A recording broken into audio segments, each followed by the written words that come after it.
There we There we go. go. Hello, everyone. Nicole Anderson here. An episode of Create Her Own TV. That's the running title now.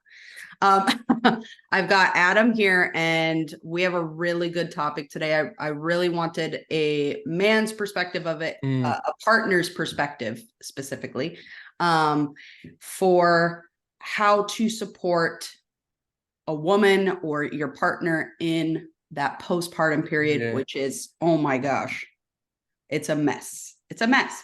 And you hmm just had a baby.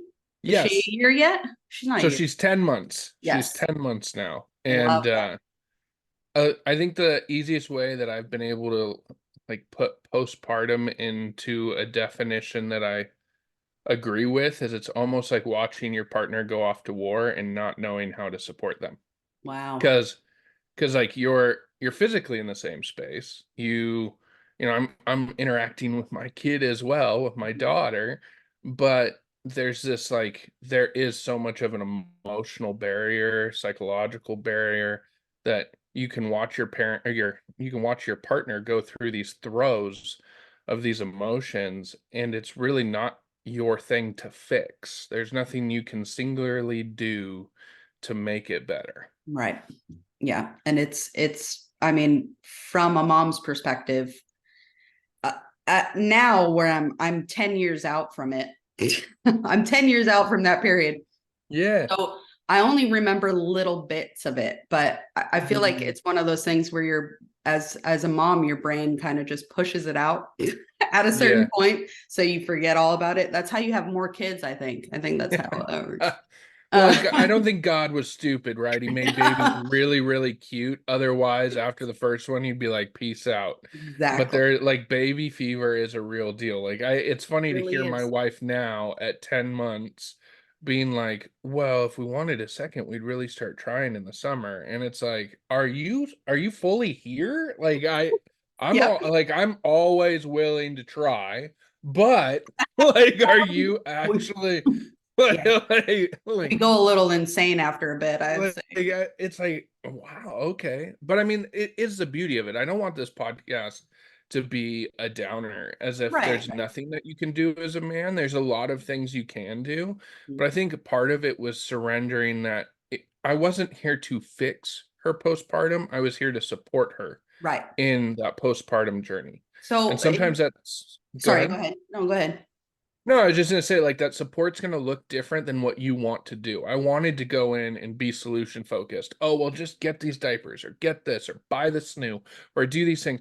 Because at first I thought, oh, if I got all these external things, then she'll be happy. My wife will have joy. And then I realized it was less about buying things or subscriptions or more books and more of that supportive role of what do you need? Like, it might be a hot dog sandwich is what she needs. Yum. Like, yeah. Okay, that's great. That's a great segue though, because in your opinion, what does effective support look like? Okay, so this is where like I split two hemispheres, right? Because as a therapist, about a third of my practice is working with stay-at-home moms. Right. So from a clinical side, I thought I knew everything, and I think that arrogance sort of came into my personal life. And I want to preference that I'm not an arrogant therapist. I just was like, man, I've helped all these women Right. be able to find joy in amongst the postpartum, and we've been able to do these things. And then I recognize like my wife is not another client, right? Like this is a whole different experience now. Mhm. Um, and so support was actually nudging her in ways of like, we have to have self-care. Because what I recognized my wife going into, my wife is just a highly intelligent person. She's also a total go-getter. She's a FITM graduate. This is a person that's running at 10 tenths no matter what she's doing. And then that was also the thing that broke her in the beginning of motherhood is like, Absolutely. there is no gold star. There's no Mhm. accolades. There's no awards to win. How do I find the day being successful when we're in bed by 9? Everyone who needs a diaper has a diaper and is fed and So- going to sleep, right? And how do I find success in that? Because I've done nothing all day. Like, Yeah. and so the support in a lot of ways was being able to come alongside my wife, and demonstrate to her, I can handle the baby. I can handle our daughter. Mhm. I need you to take a hike. I need you to take care of yourself. And I remember like there was this time where she's like, I don't even know what to do. And I recognized like as much as I was getting frustrated with like, I'm trying to give you freedom here and you won't take it. I was like, then let's give you a task that at least gets you out of the house. And so I Right. was like, why don't you go to Kroger? Why don't you also get a coffee in Kroger? Why Mhm. don't you get what we need and come back? Mhm. And that was like the way we were able to start implementing, we call them passports. Sometimes mom needs a passport. Just Mhm. get her out of the house. And so now, I mean, it took significant amount of time because she would also equally be frustrated when I'd come up and be like, you need to leave. Because she'd be like, well, no, I want to finish this thing. And it's like, no, no, no, I need you to come back to be objective and be able to be present. And right now you're banging your head against the wall. I'm not willing to watch you sacrifice yourself in a way that's only going to make you less accessible to baby and less accessible to me. Right.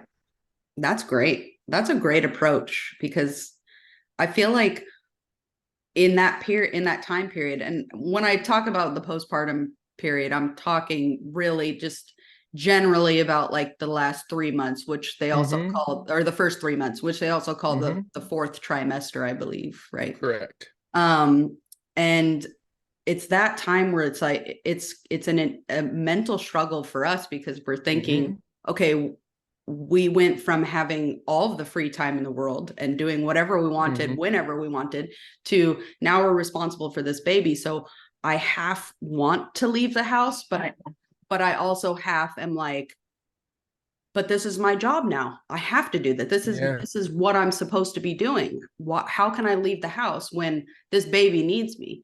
And it's a Mm. really weird internal struggle for, at least that's how it was for me, where I knew I Yeah. needed that time because I spent what 23 years of my life with all of the Mm-hmm. freedom in the world, and then it was Yeah. taken away. Not taken Eh, away. Okay, we're not doing it negatively. It's not taken away. no, but I mean, I think that Temporary. we have to be aware of that grieving process. Right. Like, yeah, you are transitioning seasons in your life and you will never be able to go back. There's Right. nothing wrong with saying that. We are never going to go back to single us or just the couple without kids. We can't go back there. And there's an okay period to have some grief in that process. Yes. But something that I was like really focused on, whether it's with my wife or with the clients I sit down with, is like your responsibilities aren't your identity. And so that's where I could see my wife going really quickly into, we also had our baby, she had tongue ties, so she Mhm. wouldn't latch. Yeah. And like the first probably, and we both say this, the first 4 weeks of Lorelai's existence were absolutely miserable because we had this baby who wasn't getting fed, Mhm. and I had a wife who was like, this is supposed to be some spiritual, amazing motherhood journey of being able to breastfeed. We were we were calling in lactation consultants like every week because we could recognize she's not growing, she's hungry. Yeah. My wife is at her wits' end because she can't even provide the thing that naturally she's supposed to be able to provide. Mhm. And that was another part of the supporting the postpartum journey is that I said, I don't want to truncate your experience as a mom. If you want to breastfeed, we will keep going at this. I said, but I'm really worried about the resentment I see in you, the frustration that's happening with Lorelai, of I can feel you guys starting to pull apart Yeah. because you guys are just not mutually getting your needs met in your time together. And I mean, there were a lot of tears in that process. I'm like, well, but and it's like, but we don't have to treat this experience as this is going to be your motherhood experience for all the kids that hopefully we will have one day. It's just let's focus on setting ourselves up for success. And so once we decided to make the switch over to bottle feeding, Mhm. I mean, that was the other massive like growth I saw in her postpartum of like then she could get back to enjoying being a mom. Yeah. And I was right there with her. Like that happened to us too. And it is. It's like this is supposed to, like, this is what they tell you you're Yeah. supposed to just be able to do. But nobody tells you that it can really be work. And Mm-hmm. I felt that guilt for a long time too. Like, I have to give my baby formula, and that makes me really Mm-hmm. sad. And with my second, when you get to your second, you're like, well, fuck it. Like, it happened. I tried much longer with our son than I tried with our daughter, because it was really, I got to that point where I was like, you know what? My doctor said that if I want to feed her that way, then I need to pump every 2 hours or something Yeah. overnight. And I had an 18 and a half month old. Our kids were only 18 Yeah. and a half months apart. And I was like, nope. Yeah. Because of that, I feel like I did have a better experience, because the first one, I was younger, and that's what I was worried about. I was like, I Yeah. have to feed him this way. This is how you're supposed to feed him. Mm-hmm. And when you're young, I mean, I was probably younger than your wife was when she had Yeah. your baby, but it's those are the things that they just, like, you're not told those things, No. and it makes it worse. And so that's where I'm going to bring in probably like the saving grace of this whole thing has been my active use of grace. Yeah. Like Yeah. you have to find a way to bring grace into it, because if you can't and you get locked down on like being cognitively rigid, or rigid in like what you think or how your expectations are going to play out, you're going to be equally miserable with your spouse. Yes. Because there was an aspect as well of like, I own my own business, so I only took a month off. Mhm. And then I had to get back to work. And so then I'm also noticing, and I had to start doing research on this, like when you are the spouse that goes back to work, there's actually a period of time for 6 months where you only really have 70% of your working capacity, Mm, because you're navigating a lot of other struggles as well, right? You're trying to right. support your wife, you're tired to certain degrees, there's things going on. Because I was having this resentment of, I can't do enough work to really support us in this. And then when I'm off of work, I've got all your problems to deal with. Yep. And it's really easy to step into that position until, again, bringing in that gray side of like, well, her problems are my problem. Mhm. Like, I was hand in hand with the idea of starting a family. So then how do I make that adjustment? And so instead of resenting my wife for having to take less clients, I recognize this is what I have to do to support my wife, to support my child.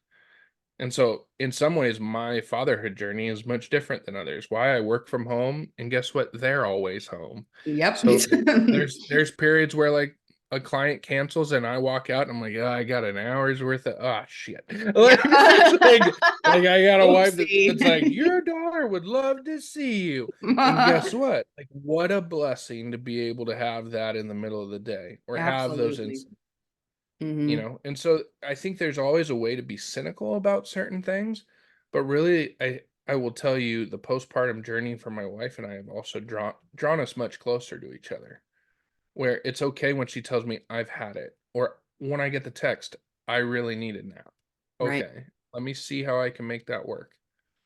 And honestly, I truly 1000% believe, just across the board, having really good support is Mm-hmm.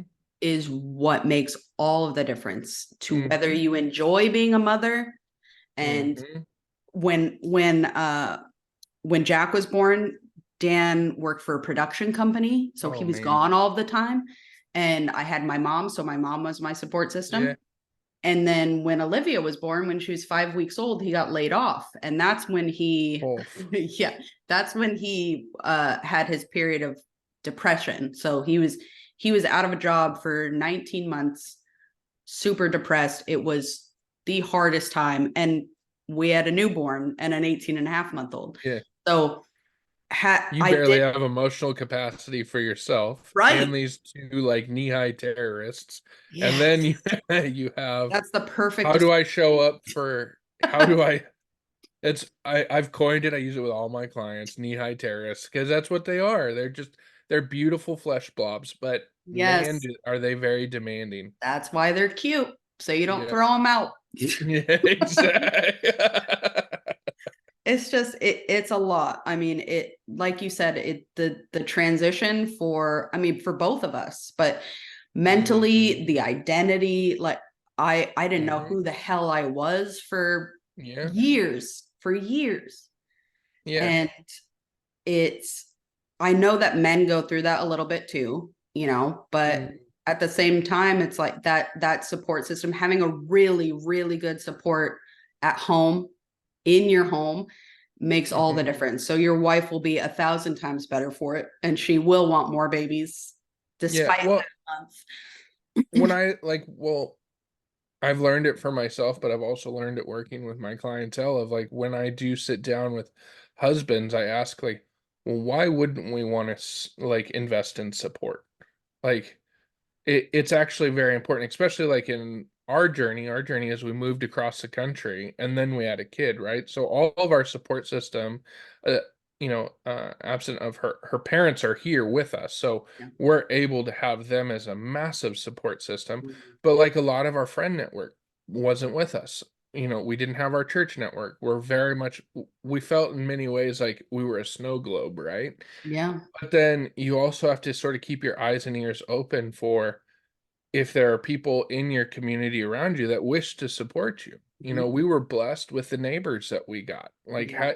how it's crazy. It's just we moved in and this one neighbor of ours sort of attached herself at our hip as soon as she saw Jill walking around pregnant and was like, if you need help, you call, right? And we came from California where you normally Nobody talks to anybody. You you're don't like, know what do you anybody. like? We're all like checking the Lifetime movies for the chick who steals the babies, right? So we're like, I don't know if this is Yes. really gonna play, right? And but at the same time, it's like, well, she was very kind. She said, well, no, no, if you just need a nap, take a nap. I'll play with her. And so we That's so started nice. doing that. And then we have someone that we call our fairy godmother that again, it was just one of those instances where she came into our life and she sent us a text and said, I love babies. I never had a daughter. I absolutely adore your little family dynamic. How can I support you? And we said, can we hire you as a babysitter? And so at times, again, when Jill has been having a week or when we need time together, it's like, okay, let's bring them in. And people will say, well, wow, you spend $100 on that. What's the cost of not spending the $100? Right. Like, Exactly. I actually see that as an investment in the next week or the next month. And so sometimes like we laugh, like sure, you pay the babysitter 4 hours, it's $100. We might be sitting in the parking lot of Wendy's, like Yeah. laughing. And it's Right. like, so yeah, it's not a gourmet meal. It's not, Doesn't we're have to not be. always going to the steakhouse. We're just finding what do we need. And we laughed a couple weeks ago because what was it? We went to the grocery store without a kid. Yes. Oh, that's golden though. It is, isn't Golden. it? You Golden. know, we did. I'm telling you, you're gonna laugh so hard when you can go through a Costco without a kid, Oh my and you gosh. go on Friday so that they Yes. have the little samples out, Best. and then it's just like it's like you're on a Europe trip. You're like, oh, are we going to pretzels? Or Vacation. like, This is vacation of ours. yeah, like oh, udon, little Japan. Appetizer. Like you have to have fun with it. If you don't have fun with it, you will be absolutely miserable. No, it's it's so so true. Like you have to take all of those little moments that you can, especially if you're trying to. I find that a lot of couples when they have children, they Mhm. completely lose sight of their marriage. Like Oh, yep. I was told over and over when Jack was born, I was, oh, I love this kid. I could never imagine Yeah. loving anything more, anyone more. And I had one of my friends come to me and she was like, you should love your husband more. And I was like, hilarious. Have you Funny, met funny. him? Guys, Like, I don't love him more. And as I got more and more into motherhood, I was like, okay, I get it. Not that you're, I mhm. mean, not that you're necessarily loving them more, but you are Yeah. investing into that relationship because at the end of the day, in 18 years when your kid's gone, Mm-hmm. if you didn't invest in your relationship while you were parents, what happens when they leave the house? Yeah. You don't know each other anymore. You don't talk to each other the same. You don't have anything in common.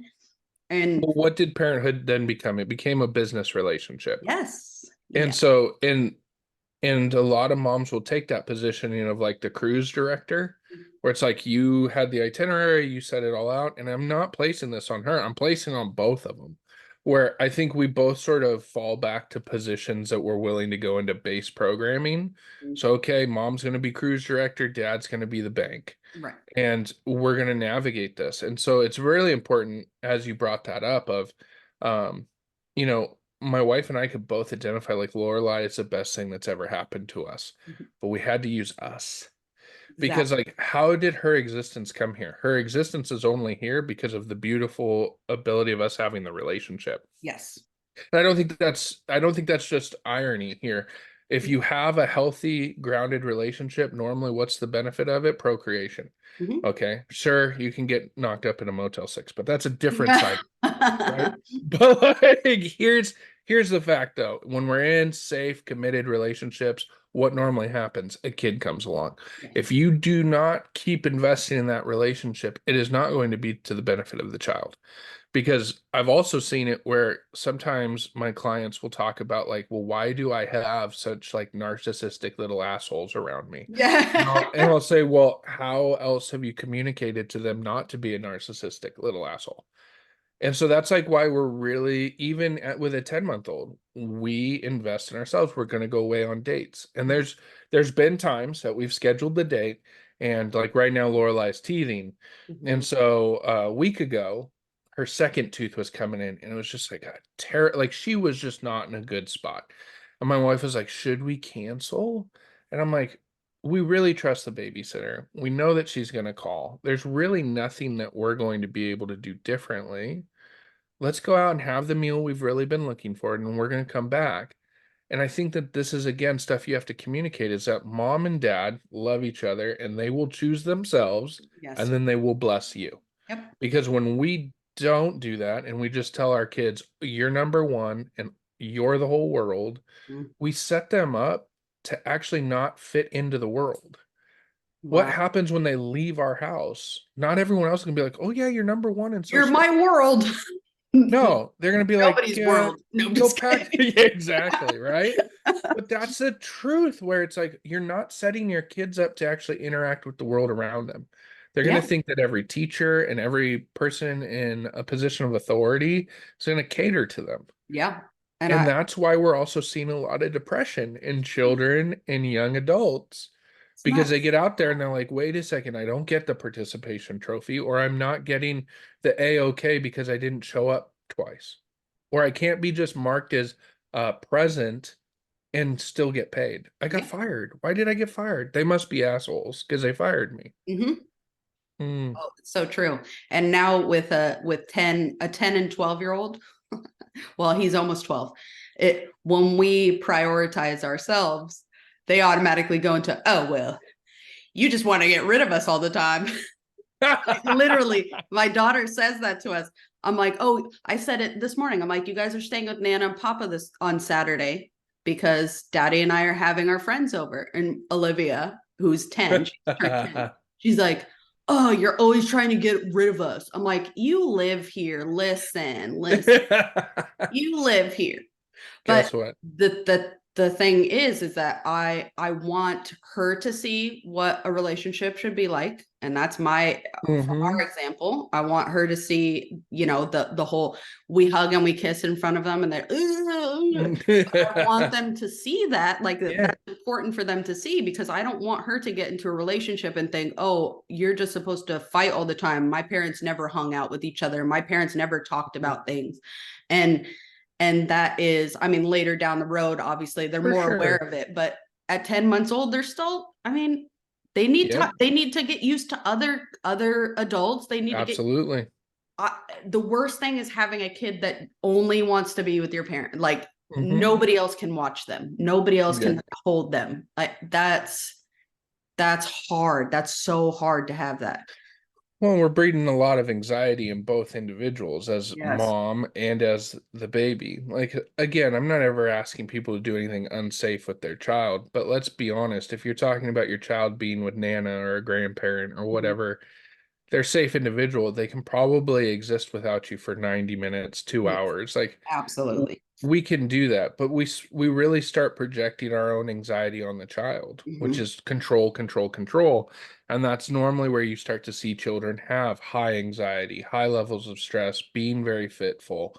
And again, some of my clients will then be like, "Oh, I'm such a horrible person because I did those things." There's no book on parenting, right? And I think the thing about parenting is it brings out a lot of those base emotional programmings.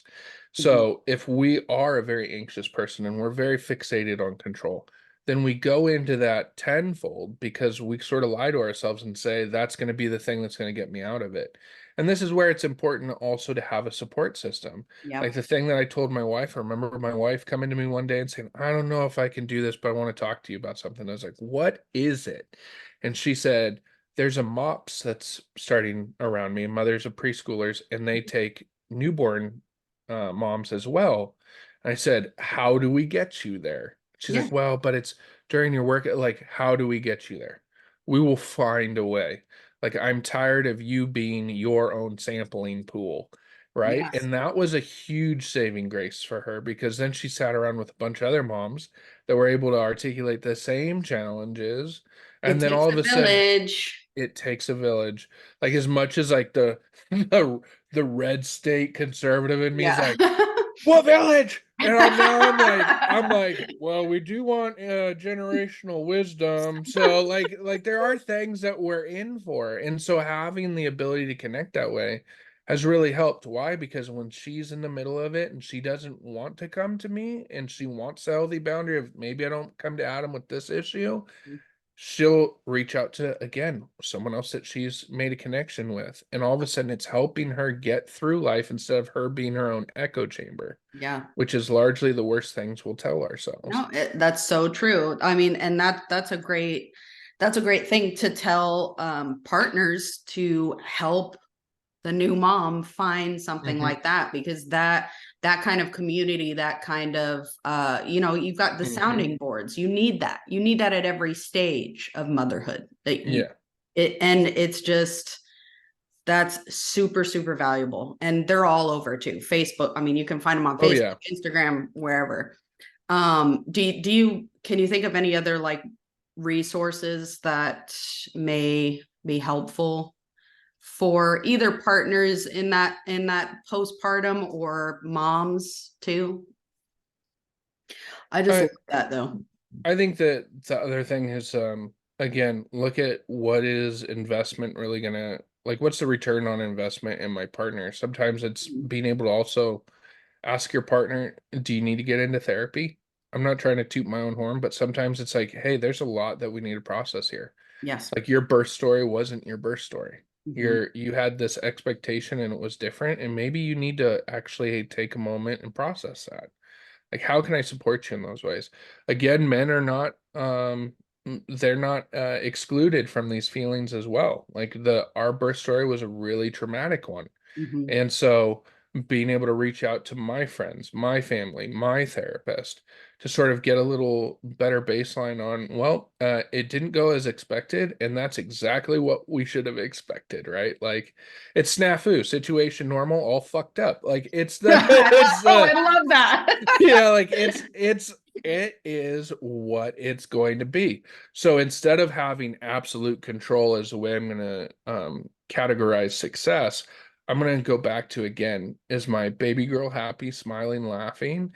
Is my wife able to smile at me at the end of the day? Am I actually content and happy? Yeah, Those are my baselines. And so that's it's a really perfect. hard. It's hard to wreck me because if I look and I see that baby smiling, if I see my wife experiencing joy, that's success.